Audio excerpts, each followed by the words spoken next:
Welcome to the Solve ME CFS Initiative's webinar series. Today we'll be discussing Deciphering Post-exertional Malaise with Dane Cook, who is a Ph.D. Associate Professor of Kinesiology at the University of Wisconsin, and he has done a lot of work with our organization and for the ME CFS community, and so we're thrilled to have you with us today, Dane, to present your important work. And I am now giving you the controls so you can take over. Okay, Lee, you gave me the controls, but I do not, now I've lost the presentation. Yes, you'll need to, it'll be showing your screen, so you'll have to, do you have the PowerPoint available to pull it up? I do. Let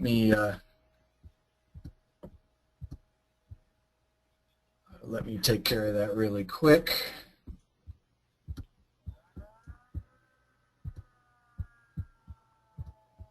Let me know when you have it up and I'll switch back.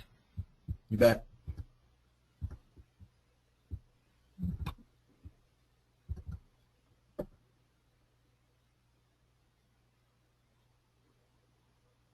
Thank you everyone for your patience. There's always technical challenges, but okay, I'm up. Excellent. Coming back your way. Yeah, can everybody see it? Yes, we have it now. Great. Thank you, Dane. Great, you bet. So thank you, Lee, and thank you, Suzanne, and Solve ME CFS Initiative for inviting me to give this webinar on deciphering post-exertion malaise. And a special thank you to all the patients that took the time and effort to log in today and listen to what I have to say.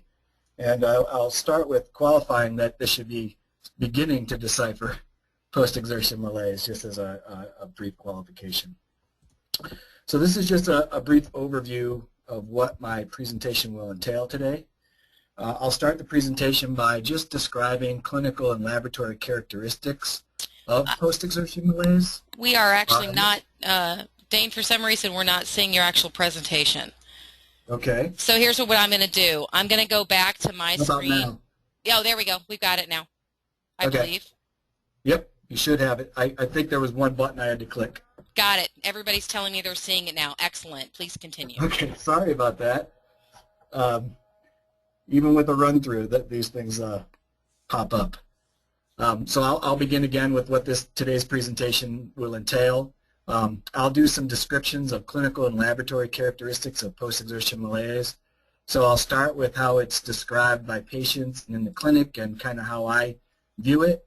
And then I'll give a brief overview of what how post-exertion malaise has been characterized in the lab.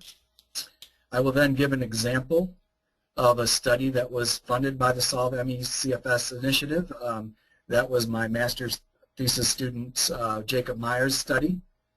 And then I'll transition into our newly funded study and give you some hot off the press preliminary data from that.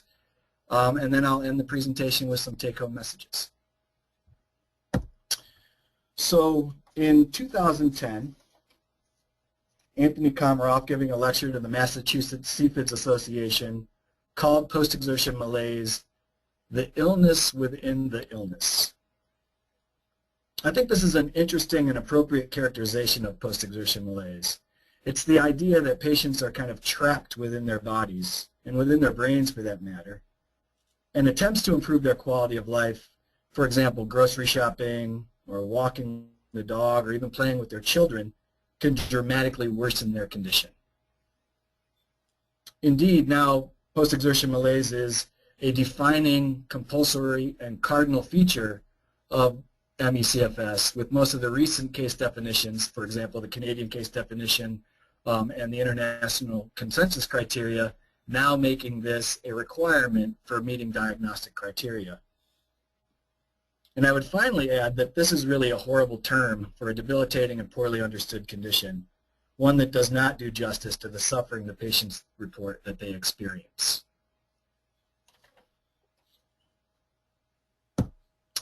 So when you look at the research case definition descriptions of post-exertion malaise, the 1994 case definition by Fukuda, describes it as extremely prolonged exhaustion and sickness following physical and mental activity and lasting more than 24 hours. The 2003 Canadian case definition goes into a little bit more description, calling it a debilitating malaise and/or fatigue, generalized pain, deterioration of cognitive functions, and worsening of other symptoms occurring either immediately or a delayed period of time following physical or mental exertion. When you examine personal testimonies, patients report they need to stop grocery shopping midway during the shop, they have to stow their cart, lay down in a car for a half an hour, and then return to finish shopping. Others describe it as completely unable to perform activities of daily living, and yet others describe it as a debilitating crash following minimal exertion that can take weeks to recover from. And this, I think, led to a more descriptive explanation of it in the international consensus criteria, where they take it even a step further, and they call it post-exertional neuroimmune exhaustion. This is a compulsory characteristic of the illness, so it must be satisfied to meet diagnostic criteria. And they really provide a lot of detail that I think is useful for the physician who is diagnosing the patient. One, they call it marked rapid physical and/or cognitive fatigability in response to exertion, which may be minimal, such as activities of daily living, or simple mental tasks, which can be debilitating and cause a relapse. And this is really information that is valuable for the physician to understand. They call it post-exertional symptom exacerbation, which I think is more apt description of what actually happens. They include post-exertion exhaustion that occurs immediately after activity or can be delayed for hours or days. And I think that this is really evidence-based, showing the variability in this response. They describe a prolonged recovery period, usually taking 24 hours or longer, and include a relapse that can last days, weeks, or longer. So they include a temporal component in there. And then finally, they say that the patients have low threshold for physical and mental fatigability, resulting in a substantial reduction in pre-illness activity level. So I think this shows the primacy of post-exertion malaise in the illness, and the recognition by physicians that this is a really important factor. And then finally, I'd like to just take a moment to describe some of the art that's on the slide. As I was preparing this presentation, I was searching for patient accounts of post-exertion malaise, and I was rereading the case definitions, and I ran across these two pieces of art. The larger one on the left depicts the artist Michael James Hawk, his portrayal of mental exhaustion. And the piece struck me because it illustrates this lack of harmony between body and mind, how the physical self battles the mental self. So here on this picture you have a geometric shape is representing the head. You have these hands extending out trying to grasp something. And then you have this internal chaos that's going on within the body. So to me, this really kind of captures many of the patient descriptions of post-exertion malaise. The idea that a patient tries to be active, to participate in life, and then faces this battle between body and mind that leads to both physical and mental exhaustion. The piece on the right is also apt in that this comes from a CFS site describing post-exertion malaise as hitting the wall. And they use the artist's rendition of the tired man here. Not to say that that's tired, but that's the title of the sculpture, as a pictorial of that experience of hitting the wall and experiencing that physical exhaustion. So when you look at post-exertion malaise, you have these clinical descriptions and personal experiences that describe it as a debilitating exacerbation of the entire constellation of CFS ME symptoms, with a large variability in time course, severity, and symptom makeup that occurs from patient to patient. In the laboratory, it's a more controlled and structured look, and it's a very different examination of post-exertion malaise in my mind. Typically, you're going to have an exercise stimulus that you use as a stressor, and then you have an outcome that is supposed to represent what post-exertion malaise is. And so if you look at a review of the literature, it shows that post-exertion malaise has been characterized, defined, and described in numerous different ways.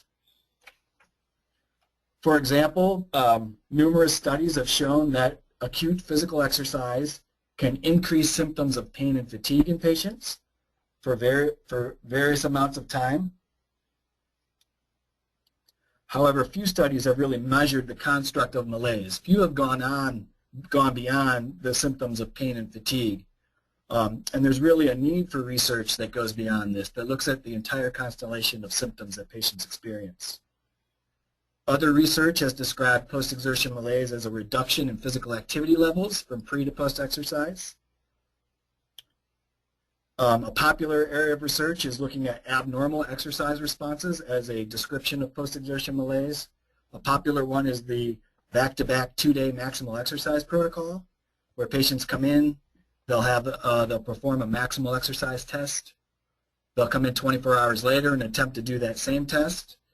And there are data to show that they have a reduction in their aerobic capacity and that their anaerobic threshold occurs earlier.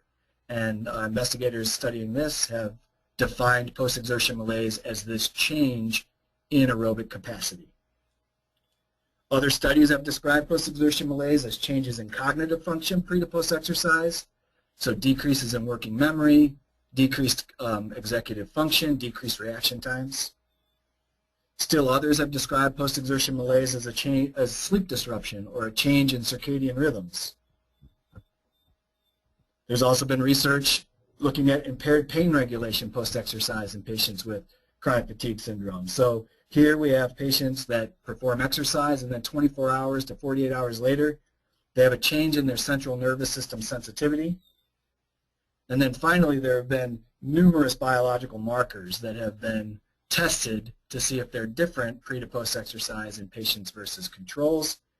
Things like complement C4, the immune system, looking at cytokines and natural killer cells, looking at oxidative stress components of the cardiovascular system, and then our work looking at gene expression. So you can see that there are literally a dozen different ways that post-exertion malaise has been described in the literature. So I want to give an example here of a study that was funded by the Solve CFS Initiative and was a collaboration between myself, Sanjay Shukla and Stephen Yale up at the Marshfield Clinics, and Alan Light out at the University of Utah.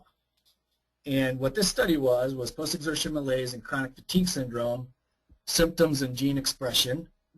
And it was an attempt to replicate and extend upon the work of Alan and Kathy Light, looking at upregulation of gene expression post-exercise and how that relates to symptoms. The primary purpose of the study was to determine if changes in gene expression and symptoms following a standardized maximal exercise protocol differed between patients with ME/CFS and healthy controls. Patients came into the lab and we collected detailed symptoms, obtained a blood sample. We then had them perform a maximal exercise test to exhaustion with metabolic measurement. And then at 30 minutes post-exercise and both 48 and 72 hours post-exercise, we collected those symptoms and blood, again, identical to how we did it prior to exercise. And so here I'm going to show you the results from that study that was published in 2013 by Jacob Meyer. And then this is going to lead into the research that we're currently doing. So here is the gene expression results from the study. On the y-axis here we have the fold increase in messenger RNA, and that's just how you calculate changes in messenger RNA, a fold increase from baseline. On the left we have the healthy controls, and on the right we have the ME/CFS patients. And then we have gene expression changes from pre to post-exercise for the P2X4 receptor. That's a receptor that is involved in ATP regulation, so during exercise. sorry, I've lost my pointer, the AD2A receptor, which is an adrenergic receptor. There it is back. The interleukin 10, which is an anti-inflammatory cytokine. And then the NR3C1 receptor, which is a glucocorticoid receptor that is important for binding with cortisol. And what you see here is that compared to controls at immediately post-exercise, 48 and 72 hours post-exercise, the ME/CFS patients had a sustained increase in the adrenergic receptor and the cortisol receptor that was significantly different from controls.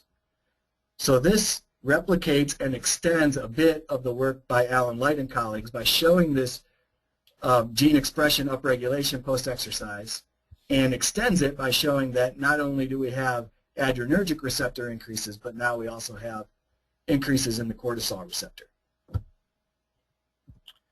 When we looked at symptoms, so here on the left we have change from baseline in symptoms. Controls again are on the left. CFS patients are on the right. And then we have confusion, pain, and fatigue. And what we found were sustained increases in pain, fatigue, and confusion for CFS patients compared to controls that lasted up to 48 hours, so that would be the day 3 right here, and recovered to baseline levels with large variability by 72 hours post-exercise. So we have a change in gene expression, we have a change in symptoms, and very importantly, I think, for this type of research, there were significant correlations between those changes in gene expression and changes in symptoms. Here's an example for the NR3C1 or cortisol receptor changes and levels of fatigue at 48 hours after exercise, and we see significant moderate positive associations between changes in that receptor and changes in the patient's fatigue, suggesting an upregulation of the cortisol receptor is positively associated with greater feelings of fatigue.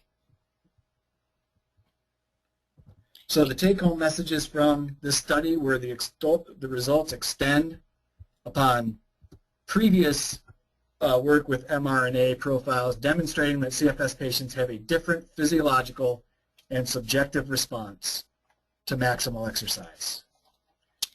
The novel finding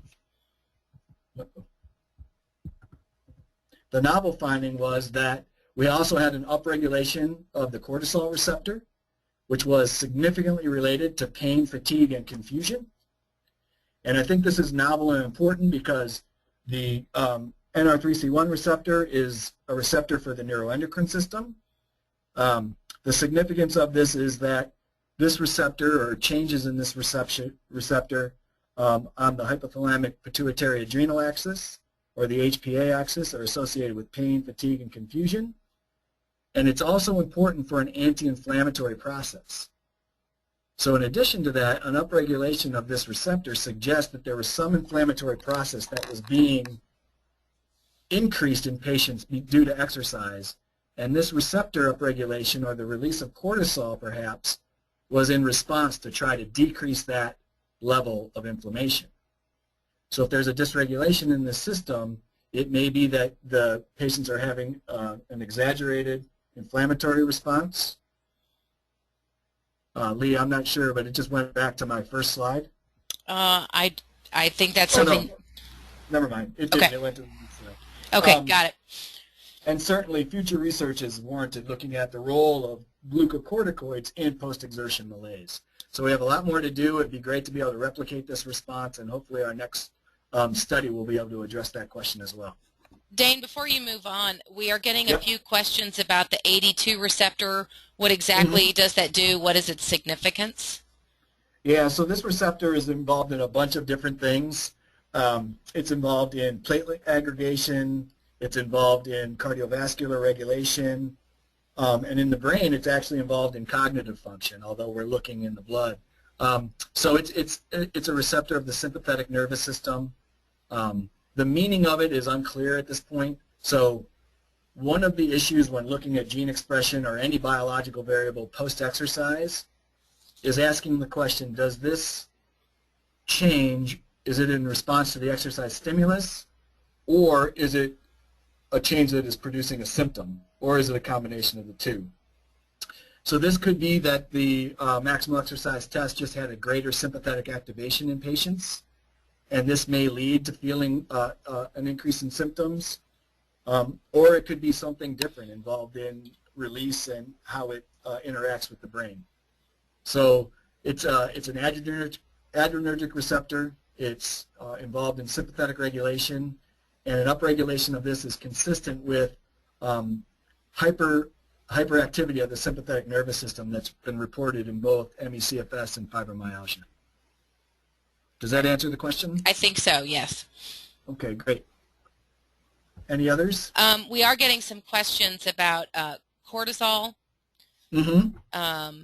Just a little more clarification on what does the cortisol do? So obviously, I mean, cortisol does a bunch of things. Again, it responds to exercise to help spare glucose. It responds to stress to help with the fight or flight response.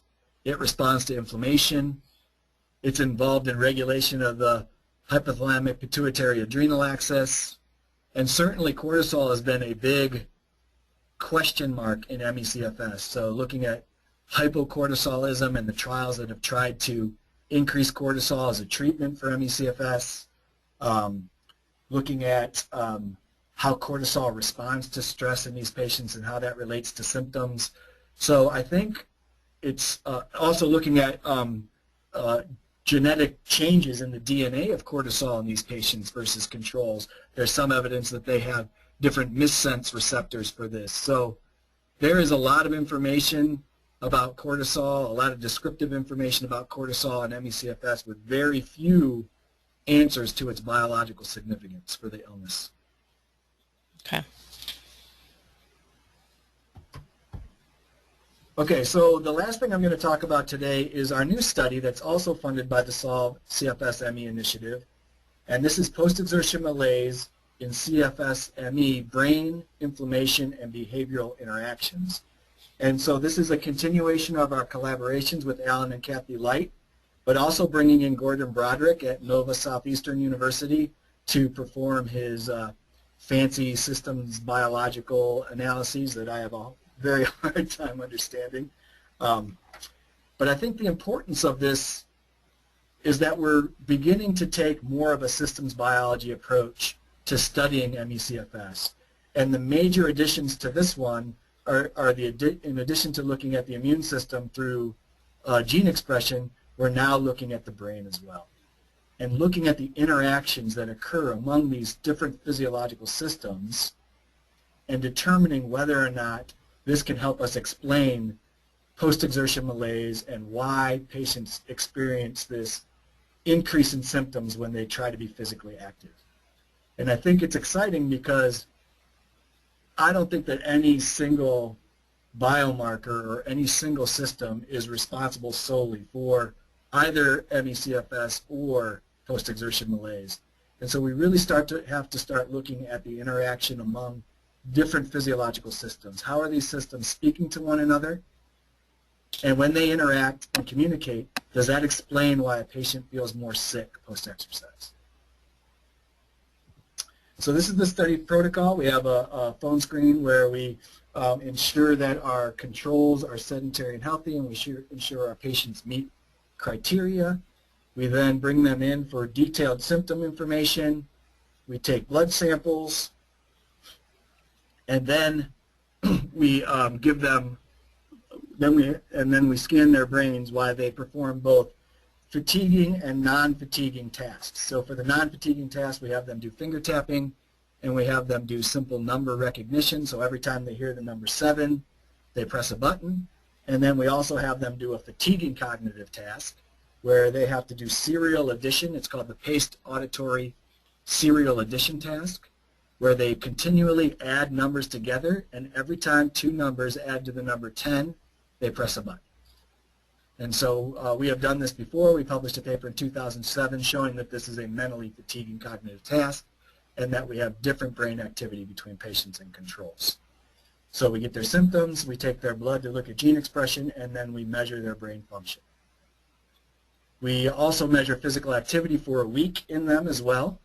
And then we bring them in, we measure blood, symptoms. We have them exercise for 30 minutes at 70% of their heart rate reserve. We collect metabolics, so we collect oxygen consumption and carbon dioxide production.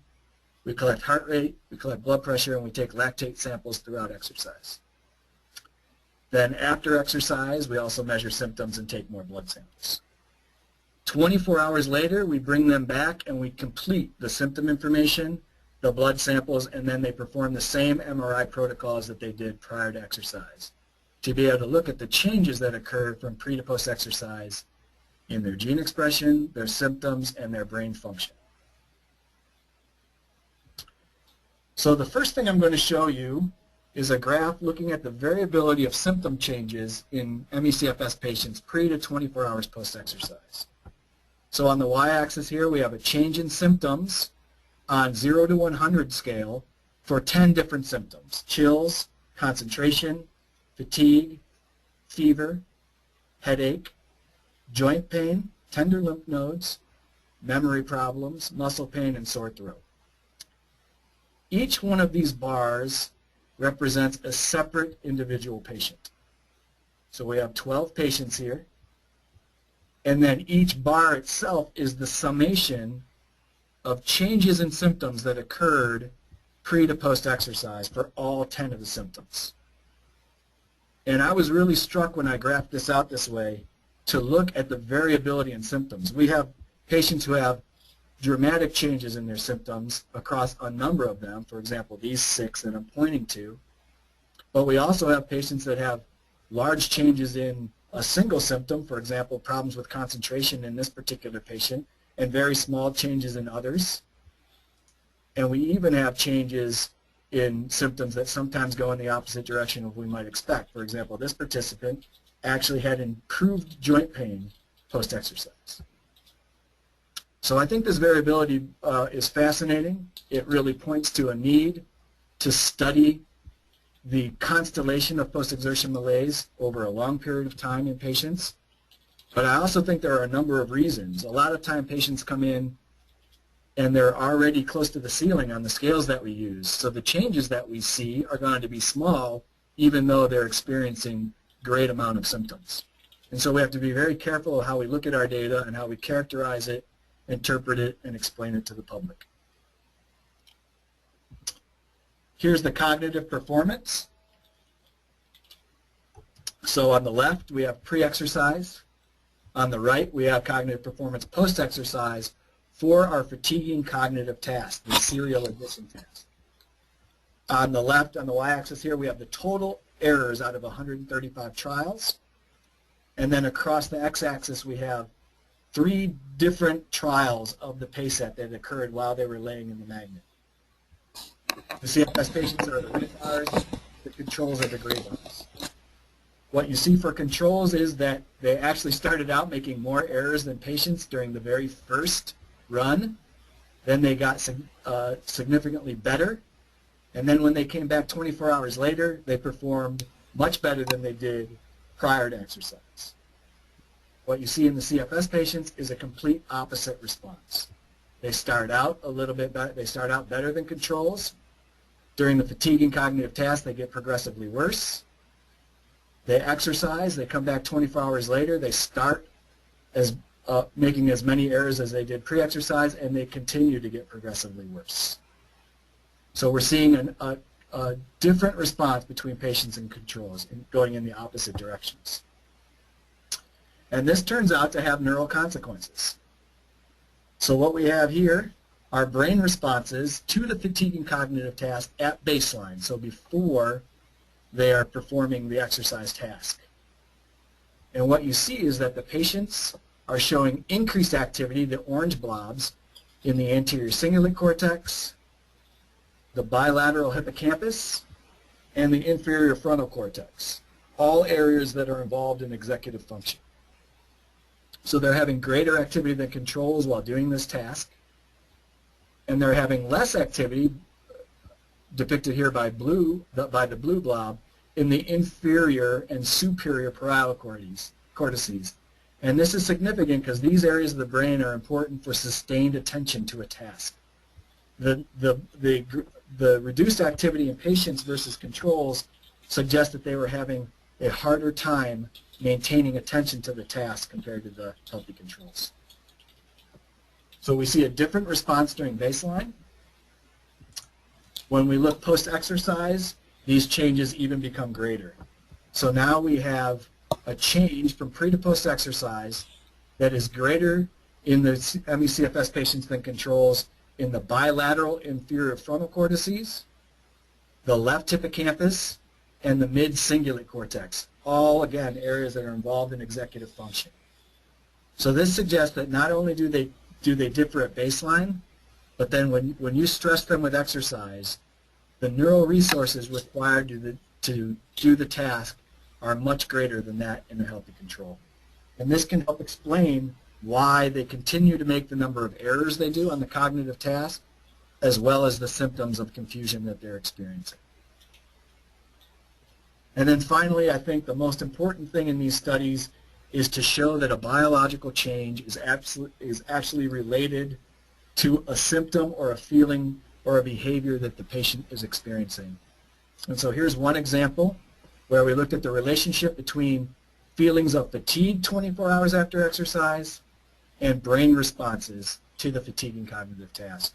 And what you see are bilateral activity in the inferior parietal cortices and a negative association in the posterior cingulate cortex. This suggests that the problems with their concentration are related to their feelings of fatigue and their ability to perform the cognitive task.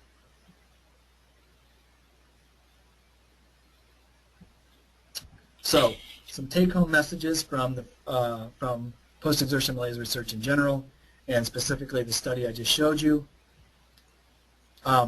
It's clear to me that post-exertion malaise affects both the immune system and the brain. And these changes that we see are related to the illness that the patients experience. It also begs the question, what other systems are involved in post-exertion malaise? Should we also be adding in the hypothalamic pituitary adrenal axis? Should we be looking at the autonomic nervous system? I think all of these are important questions for future research. And I'm also going to say that I don't believe that a single outcome or biochemical is likely to explain the complexity of post-exertion malaise. I don't think that it's simply a decrease in physical activity behaviors or a change in circadian rhythms or an earlier anaerobic threshold or an increase in cytokines alone. It's really a combination of different changes in the physiology of the patient and, importantly, how these different physiological systems are communicating with one another. That, I believe, is going to be the key to really understanding both the pathophysiology of post-exertion malaise and the pathophysiology of symptom maintenance in patients. I think determining these as I just said, determining these interactions will be critical towards understanding these mechanisms. And then I think these exercise models are becoming very popular in the study, and although extremely difficult for the patient, and I completely understand that, they really increase our sensitivity for uncovering the pathophysiological mechanism of ME/CFS.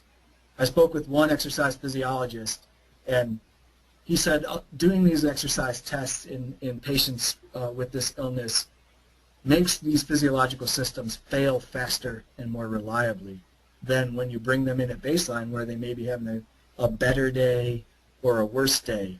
And you really decrease the variability in how these physiological systems are responding. And then I think it's possible that understanding the pathophysiology of post-exertion malaise could lead to individualized treatments that are based on physiology rather than trying to figure out treatments that are based on symptom alone. And I think that's really important, that if you can have mechanistically based treatments, we are going to move forward in a direction to help patients better than if we just rely on treating symptoms alone. So with that, Sorry. Yes. I was going to say, Yeah. we're getting some questions about this study, and a couple of people are curious as to why the controls tested on the cognitive test. They did worse than the sick patients. They started out not doing as well. Do you have any thoughts on that at all? I mean, I would have expected them to perform equal during the first test because that's what we saw in the past. So I think that that's a spurious finding. Okay. I think that the controls, it was the first time they were in the magnet. Maybe the patients had been in the magnet before. They were in this novel environment. Perhaps it was hard for them to get the gist of the task right off the bat. But it's clear when they came in 24 hours later that they were very good at it. Good. Well, and we're also getting a lot of questions that are relating to sort of, I know you don't have a crystal ball, but the importance of this research, sort of, if we're finding there are obviously a lot is flying in. I can't process them all this quickly, but they're wondering sort of, they're seeing very clear results based on physiology, and how does that translate into that clinical care? A lot of different ways that the questions are being phrased, but the gist they're getting at is if we've got some, pretty distinctive signs here that PEM is what it is, as you've explained it here. Sort of, how does that translate into care?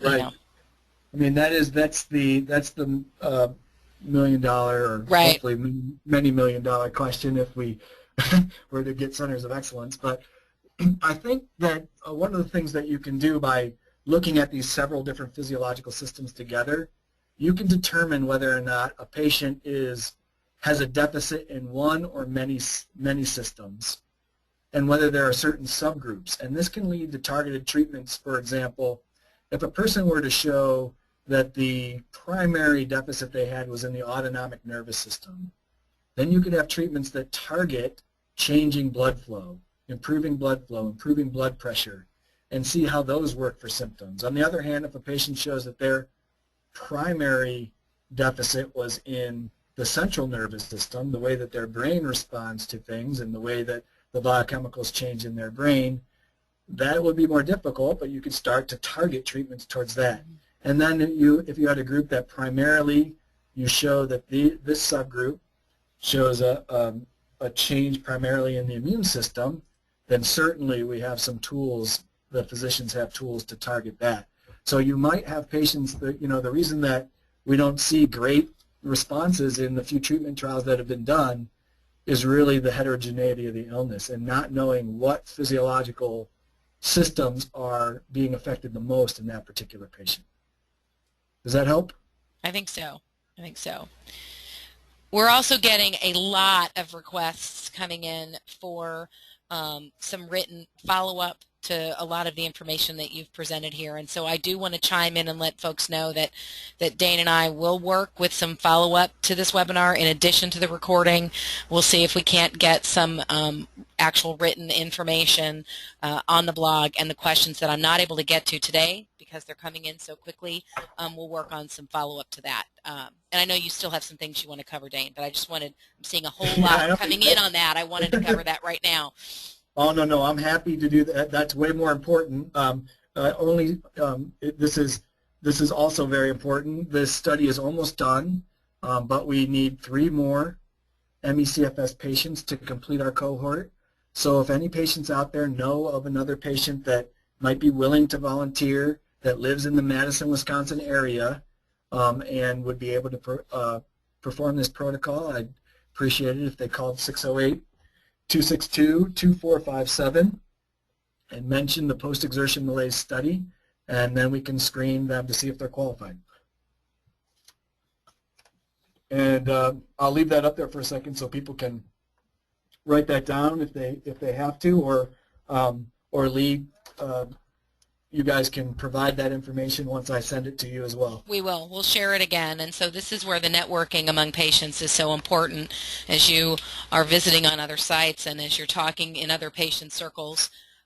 Help us spread the word. You may not know someone in the area, but you may know someone who knows someone in the area. And so it's just critical that we, that Dane is able to complete the study and get enough people. And so And that speaks to some of the earlier questions about, how long will it take until this has some real, clinical direct effects for us, and it's the importance of having enough people participate in these studies. It's all connected. So we are starting to get some questions about the study. Dane, why only women? And if somebody is willing to fly out, can they participate? So some more specifics on that study. I think if you could speak to that. I think the why only women was simply due to funds. So in order to get enough men to have a representative sample, we probably would have had to triple our sample size, and that obviously cost triple the amount of money that we had. Yeah. Yep. And I'd say the other reason, if that is the primary reason, the other one would be that this research is fairly novel, and if men and women did differ, and we didn't have enough men in the study, then that would really change the results, and we would end up, it's almost like they would have a wasted effort because we wouldn't have enough of them to generalize to anything. Okay, good. All right, I'm sorry, questions are flying in here. I'm trying to find ones that we can answer. Well, while you're looking, I'd also like to apologize for my voice. I'm a little under the weather, and then I lectured for an hour and a half before the webinar, and my voice got all hoarse on me. So I apologize to the patients that if that was less than pleasant listening to my hoarse voice. I think that we're getting some questions about, could this lead to a diagnostic marker? And would this study potentially be able to help with better, clearer diagnosis in the future? What are your thoughts on that? I think as far as a diagnostic marker is concerned, it would really depend on the homogeneity of the response. So, if we see that post-exercise, we have a change in gene expression that is consistent, we have a change in the way the brain processes that is consistent, and these things are related, then yes, we have an expensive and not very efficient, well, maybe the gene expression is pretty efficient, but the brain certainly not. We have a way to show post-exertion malaise, and if this is a primary diagnostic criteria, then yes, it would certainly contribute to improving that diagnosis and basing it on objective outcomes. Great. I think that we're getting so many specific ones. Honestly, I can't quite answer all these questions. They're coming in very quickly and very specifically. What I'm sensing is a theme coming through here that a lot of folks are looking for, as I mentioned earlier, that something in writing, something they could download off the website, something to help explain possibly to family members, people that are in their life that this is what they feel, that this post-exertional malaise is a real thing.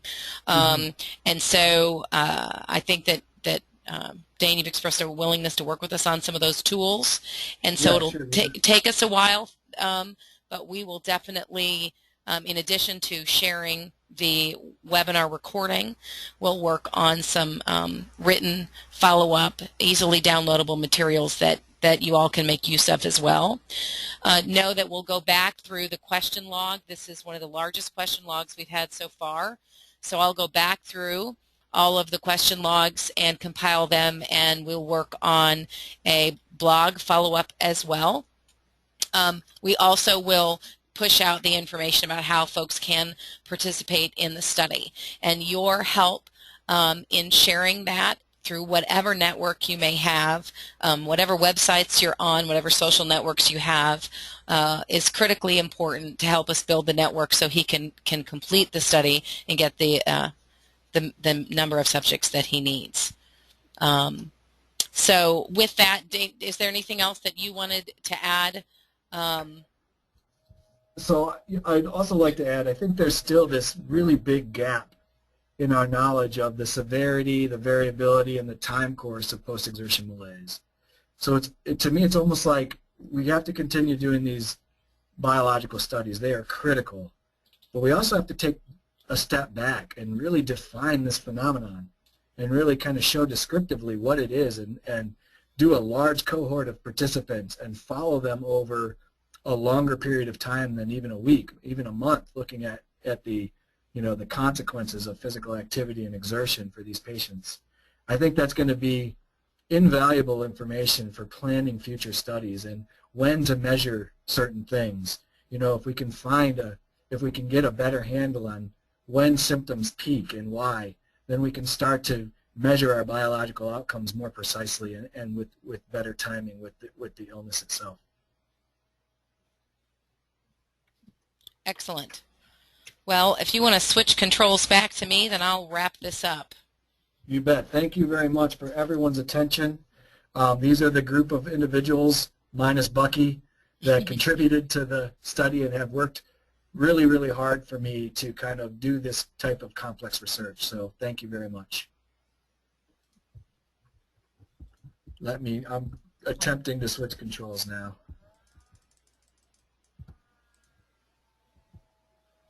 All right, there you go. All right, I'm attempting to grab it back here. I want to thank everyone for their time and their attention today. I know this is an incredibly interesting subject to everyone. Continue to fly in. Know that we keep tabs on all those. I am seeing them. We will do our best to do some follow-up and answer all of these questions for you in the near future on the blog, which is at solvecfs.org. Know that there are additional webinars in the series. So I believe you now see on the screen the web address on solvecfs.org where you can go. It's also under the resources tab. If you have not signed up for the rest of the webinars in the series, I encourage you to go do that now. Know that this recording as well as the prior webinars, they're all available. Another great way to stay in touch is if you are not currently on our Research First e-newsletter list.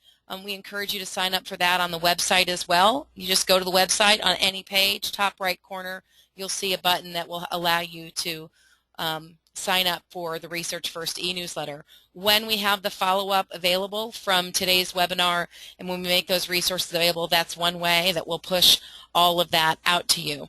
Of course, we also share all of this information on our Facebook page. So if you're not a fan yet, please go to facebook.com/CFIDS Association. CFIDS ASSN, that's the URL we've had for quite some time, and it is not changeable. But find us there on Facebook.